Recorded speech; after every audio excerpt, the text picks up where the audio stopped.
आपके चैनल से जुड़े हुए सभी श्रोताजनों को मेरा प्रणाम। मैं निशिता झा आपको प्रणाम करती हूँ। तो मैंने 8 वर्ष की आयु से ही संगीत सीखना शुरू किया है और लोक गीतों की जहाँ तक बात रही तो मैंने मेरी माता जी को सुन सुन के और बताते हुए बहुत खुशी हो रही है कि इस बार बीपीएससी टीआरई 2 में मेरा संगीत शिक्षिका के रूप में चयन भी हुआ है। कांग्रेचुलेशन। बहुत बहुत धन्यवाद। लेकिन बिहार के लगभग जितने भी गौरवान्वित मंच हैं, महोत्सवों के मंच, मैंने सारे महोत्सवों का मंच किया है।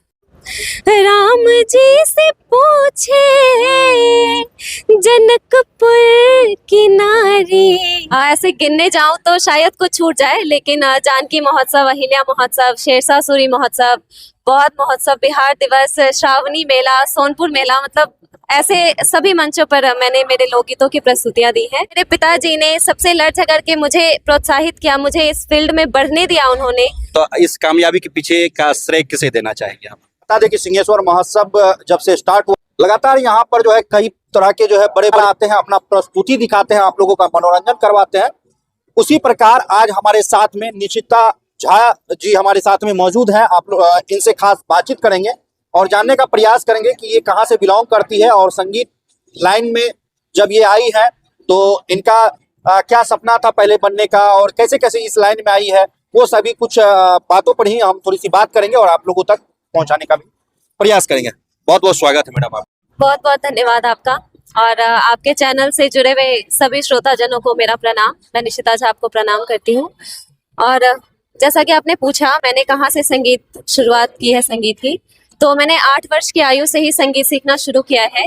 और लोक गीतों की जहाँ तक बात रही तो मैंने मेरी माता जी को सुन सुन के, जैसे विवाह में गीत होते हैं, मुंडन में, जनेऊ में, इन सबों में संस्कार गीत जो होते हैं, तो बहुत बड़ी उत्सुकता होती थी कि ये गीत कहाँ से आते हैं, कैसे बनते हैं, इनका जो उत्पत्ति है वो कहाँ से हुआ है।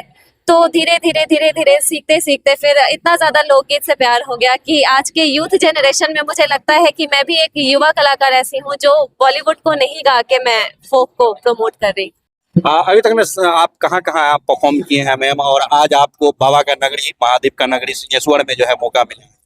ऐसे गिनने जाऊं तो शायद कुछ छूट जाए, लेकिन जानकी महोत्सव, अहिल्या महोत्सव, शेरशाह सूरी महोत्सव, बहुत महोत्सव, बिहार दिवस, श्रावणी मेला, सोनपुर मेला, मतलब ऐसे सभी मंचों पर मैंने मेरे लोकगीतों की प्रस्तुतियां दी हैं।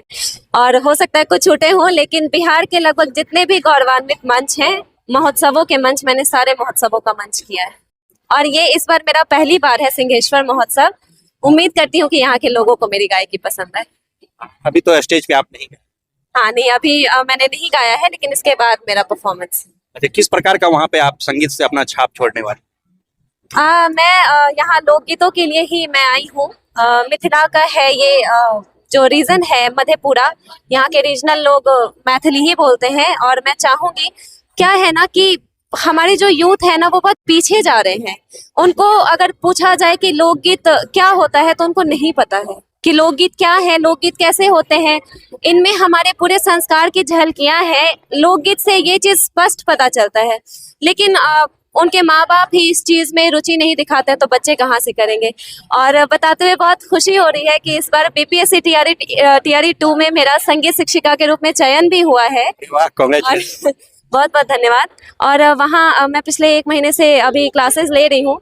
बच्चे बहुत उत्साह दिखा रहे हैं लोकगीत को लेके, क्योंकि उनके लिए ये बिल्कुल नया है। राम सिया के बारे में सब लोग जानते हैं, रामायण के बारे में सबको पता है, लेकिन उसको इंटरेस्टिंग वे में कैसे उनको थोड़े से में बताया जाए, तो इस चीज का काम करती है हमारी जो विरासत, हमारी जो संस्कृति है, लोकगीत। तो लोग आपको देख रहे हैं और वो सोच रहे होंगे कि थोड़ा सा कब गुनगुनाए जो वो सुने, तो आप थोड़ा सा गुनगुना दीजिए। और जैसे राम सिया के बारे में मैंने भी कहा, तो हमारी मिथिला में गाड़ी बहुत फेमस है हमारे रामचंद्र जी को लेके, तो मैं उसी का 2 लाइन सुना देती हूँ आपको। राम जी से पूछे हो, राम जी से पूछे जनकपुर की नारी, बता द बबुआ, बता द बबुआ, लोगवा देत काहे गारी, बता द बबुआ, लोगवा देत काहे गारी, बता द बबुआ। तोहरा से पूछूं मैं ओ धनुषधारी, तोहरा से पूछूं मैं, तोहरा से पूछूं मैं ओ धनुषधारी। एक भाई गोर का है, एक भाई गोर का है, एक काहे कारी। बता द बबुआ, बता द बबुआ, लोगवा देत काहे गारी। बता द बबुआ, लोगवा देत काहे गारी। बता द बबुआ।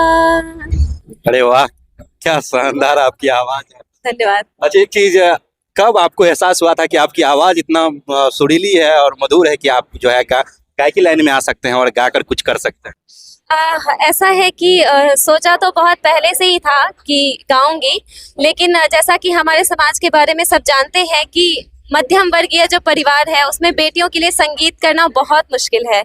लेकिन फिर भी मेरे पिताजी ने सबसे लड़ झगड़ के मुझे प्रोत्साहित किया, मुझे इस फील्ड में बढ़ने दिया उन्होंने, सबको नकारते हुए। तो मेरे लिए मुश्किल तो रहा सफ़र, लेकिन मैंने डट के सामना किया और आज मैं लगभग सभी मंचों पे, मैंने आपको बताया ही अभी मैंने कितने मंचों पर लोकगीतों की प्रस्तुतियां दी हैं। तो लगभग मुझे लगता है कि मुश्किल रहा सफ़र, लेकिन कुछ भी अगर ठान ले तो वो असंभव नहीं। सफर आपका मुश्किल रहा और कहीं ना कहीं आज आप कामयाब होकर एक बहुत जगह परफॉर्म भी कर चुके हैं।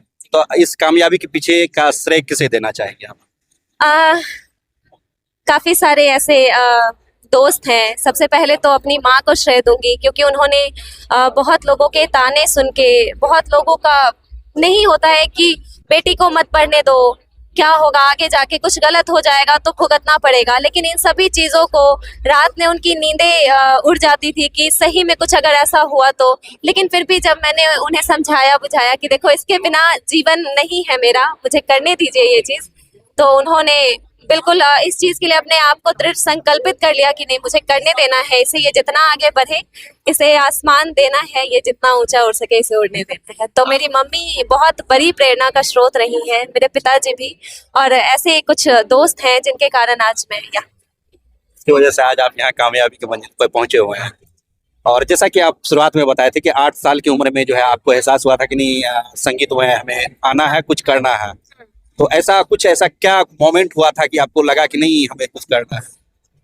जैसे क्या होता है ना, मैं जब 8 साल की थी तो मेरे छोटे वाले अंकल की शादी हो रही थी, और वो पहला ऐसा मतलब मेमोरी में ऐसा वो विवाह था हमारे घर का, जिसमें मैं बहुत तरीके के गाने सुन रही थी, बहुत तरह का ऐसा था वो मोमेंट की मैंने बोला ना अभी आपको, मैं हमेशा सोचती थी कि ये गाने कहाँ से आते हैं, ये कैसे लोग इनका कहाँ से उत्पत्ति हुआ है। तो मैंने उसी टाइम से सोचा था कि मैं भी सीखूंगी, और धीरे धीरे बचपन से अगर सीखने की रुचि आ जाती है तो वो फिर धीरे धीरे हो ही जाता है।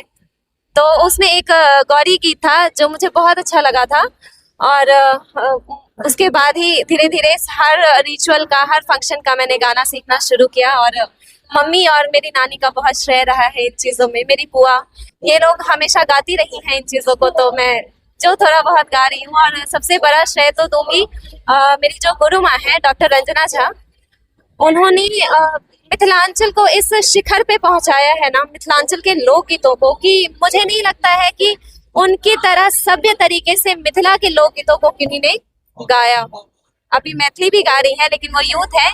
रंजना झा जी बहुत पहले से मिथिलांचल को लेके काम करते आई हैं, और मैं उन्हीं की शिष्या हूँ। पिछले विगत कई वर्षों से मैं सीख रही हूँ उनके पास। तो आज मैं जो भी हूँ उसके पीछे मैं श्रेय देती हूँ कि सुर का जो ज्ञान है वो मैंने उनसे।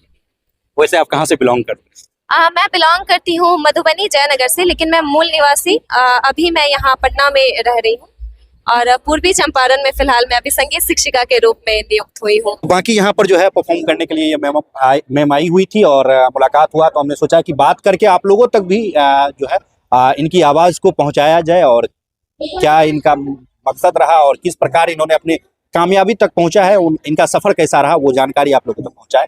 बाकी आप लोग इस खबर को लेकर क्या कुछ कहना चाहते हैं, आप लोग भी अपनी राय और विचार को कमेंट बॉक्स में जरूर रखिएगा। मिलते हैं फिर अगले खबर में, तब तक के लिए दीजिए इजाज़त। जय हिंद, जय भारत।